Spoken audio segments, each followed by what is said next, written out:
Smoke की शिद्दत बरकरार, लाहौर में फिजाई आलूदगी में खतरनाक हद तक इजाफा, लाहौर और मुल्तान समेत पंजाब के मुख्तलिफ शहरों में स्मोक की शिद्दत बरकरार। सूबाई दारुल हुकूमत लाहौर आलूदगी के एतबार से दुनिया में आज भी पहले नंबर पर। ग्रीन लॉकडाउन के बावजूद एयर क्वालिटी इंडेक्स 700 से ज्यादा रिकॉर्ड। शहर के मुतादिद इलाकों में एयर क्वालिटी इंडेक्स 1000 से ऊपर रिकॉर्ड किया गया। महकमा मौसमियात का कहना है कि अगले 10 रोज स्मोक की सूरत हाल ऐसे ही रहेगी, जबकि महकमा माहौलियात ने कहा है कि स्मोक से लाहौर, शेखपुरा और मुल्तान सबसे ज्यादा मुतासिर हैं। नाज़रीन, स्मोक की सूरत हाल क्या है लाहौर में और लाहौरी किस तरह से इसको फेस कर रहे हैं, इस हवाले से आपको लाहौर ही लिए चलते हैं, जहां पर नुमाइंदा कैपिटल टीवी मियां आमिर जमील मौजूद हैं और उनसे जानते हैं कि सूरत हाल स्मोक की क्या है। जी मियां साहब, अपडेट कीजिएगा। जी बिल्कुल, इस वक्त मैं मियां हॉस्पिटल के एमरजेंसी के बाहर मौजूद हूँ। जैसा कि माहौलियाती आलूदगी लाहौर की फ़ज़ाओं पर आज भी बरकरार है। अगर जो एयर क्वालिटी इंडेक्स है माहौलियाती आलूदगी के हवाले से, जो महकमा माहौलियात की जानब से जो हमें रिकॉर्ड बताया गया है, जो रोड मैप बताया गया, जिसके मुताबिक इस वक्त जो सूरत हाल है लाहौर जो है इस वक्त भी दुनिया में पहले नंबर पर बराजमान है। जबकि मजमूई तौर पर जो एयर क्वालिटी इंडेक्स है, जो माहौलियाती आलूदगी जो शरह है, वो इस वक्त 1000 से तजावज़ कर चुकी है। इस वक्त मेरे साथ मियां हॉस्पिटल के senior consultant doctor Salman Kazmi मौजूद हैं। हम उनसे जानते हैं कि माहौलियाती आलूदगी क्या है और इससे कैसे नुकसान जो है इंसानी सेहत पर जो है असरात मुरतब हो रहे हैं। अच्छा सर, मुझे बताइएगा, माहौलियाती आलूदगी आज तीसरा रोज़ा मुसलसल दुनिया में पहले नंबर पर लाहौर, उसके अलावा आज मुल्तान में भी माहौलियाती आलूदगी के जो है वो छाए देखने में आए, और उसके अलावा अगर हम बात करें गुजरांवाला की, फैसलाबाद भी, तो वहाँ पर भी लोग मुतासर हो रहे हैं। बल्कि हम अगर बात करें जैसा कि जो शहर इक़्तिदार है वहाँ पर भी दस्तक दी है स्मोक ने, और उसके अलावा पिंडी में भी स्मोक के जो है मामला सामने आ रहे हैं। तो सर, आप तिब्बी माहिर हैं, ज़ाहिर है महकमा सेहत भी कह रहा है, उसके अलावा महकमा माहौलियात भी कह रहा है, हुकूमत पंजाब भी कह रहे हैं कि अवाम साथ दे ताकि हम माहौलियाती आलूदगी को कंट्रोल कर सकें। तो सर, आप एज ए तिब्बी माहिरीन क्या कहना चाहेंगे इस बारे में? देखिए जी, ये जो स्मॉग आपको नज़र आ रहा है, ये तमाम गैसेस हैं जो कि आग लगने से प्रोड्यूस होती हैं या गाड़ियों के चलने से, ईंधन के जलने से, और ये सारी हवा में ऊपर जाती हैं। और क्योंकि जैसे जैसे टेम्परेचर कम होगा ये सारी नीचे सेटल होती रहेंगी। इंडिया से जो स्मॉग आने की बात है, कल मुझे एक डॉक्टर मिले नेपाल से, इंडिया से होते हुए अमृतसर से इधर आए, 25 किलोमीटर के फासले पे अमृतसर है।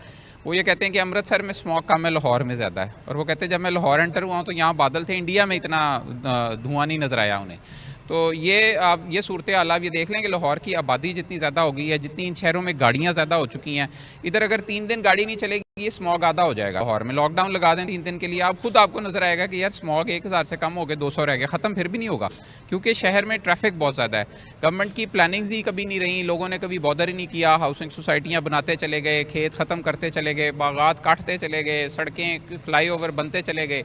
ये सब कुछ तो होना था जो नज़र आ रहा है। ये पिछले 20-30 साल की पॉलिसीज़ हैं जो अब इस वक्त दे एविडेंट, और लोगों के लिए तो यहाँ सांस लेना भी मुश्किल हो जाएगा क्योंकि। अच्छा सर, आप ज़ाहिर हॉस्पिटल में पेशेंट देखते हैं तो वो किन इलामात के साथ, हमारे नाज़रीन ये जानना चाहते हैं किन इलामात के साथ वो आते हैं, अगर वो घर में अपना जो है बेहतर इलाज कर सकें या इस स्मोक से बच सकें, तो इस हवाले से आप क्या राय देंगे हमारे नाज़रीन को? देखिए जी, जो सबसे इम्पॉर्टेंट चीज़ है कि नाक कान गले की बीमारी बहुत ज़्यादा हो गई हैं, आँखों में खारिश, आँखों में जलन, इसके साथ लोग आ रहे हैं, दमे के अटैक्स के साथ लोग आ रहे हैं, फेफड़ों में सीटियों की आवाज़ें हैं, ख़ासतौर पे जो स्मोकर हैं या दमे के मरीज़ हैं वो तो बुरी तरह इससे अफेक्ट हो रहे हैं।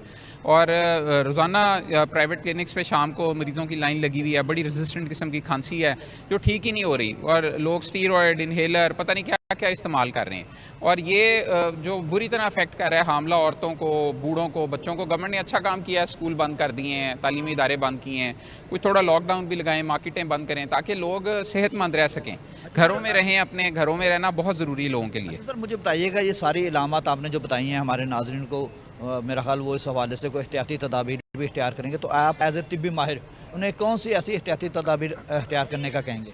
मैं तो ये कहूँगा जी कि मास्क लाजमी लगाएं, गवर्नमेंट ने लाजम किया भी है कि मास्क लगाएं, मगर अभी तक आप देखें इधर उधर तो आपको बहुत कम लोग हैं जो मास्क लगाए हुए नज़र आ रहे हैं, सिवाय डॉक्टरों के या जो कोई बहुत थोड़ा ऐसे लोग जिनको, जैसे मुझे नाक कान गले का मसला हो रहा है, नाक बंद हो रहा है, तो मैं सारा दिन मास्क लगा के रखता हूँ। तो ये एक बहुत ज़रूरी, मास्क लगाना, घरों से बिला ज़रूरत बाहर बिल्कुल ना निकलें। ये वो मौका नहीं है कि आप पिकनिक के लिए बाहर निकल जाएं, बच्चों को लेके पार्कों में घूमें, पार्कों में स्मॉग ही स्मॉग है, मार्केटों में स्मॉग ही स्मॉग है। बिल्कुल, जैसा कि यहाँ पर आप जो सीनियर कंसल्टेंट थे डॉक्टर सलमान काज़मी, आपने उनकी बात सुनी, उनकी जानब से ये इंतहाई मुफीद मशवरे दिए गए हैं शहरियों को कि वो अगर स्मोक से बचना चाहते हैं तो मास्क का इस्तेमाल करें, اور جو حکومت کی جانب سے گائیڈ لائنز دی گئی ہیں پر مکمل طور پر عمل درآمد کریں، اور خاص طور پر اگر کوئی مریض ناک کان گلے یا سانس کی بیماریوں میں یا گلے کے انفیکشن میں یا کھانسی یا بخار میں مبتلا ہوتا ہے تو فوری طور پر وہ قریبی جو سرکاری ہاسپٹل ہے وہاں پر جائیں، اپنا علاج معالجہ کرائیں. کوئی نجی کلینکس ہیں اس کے علاوہ وہاں پر جا کے اپنا علاج معالجہ کرا سکتے ہیں. لیکن ساتھ ساتھ جو سب سے اہم بات ہے وہ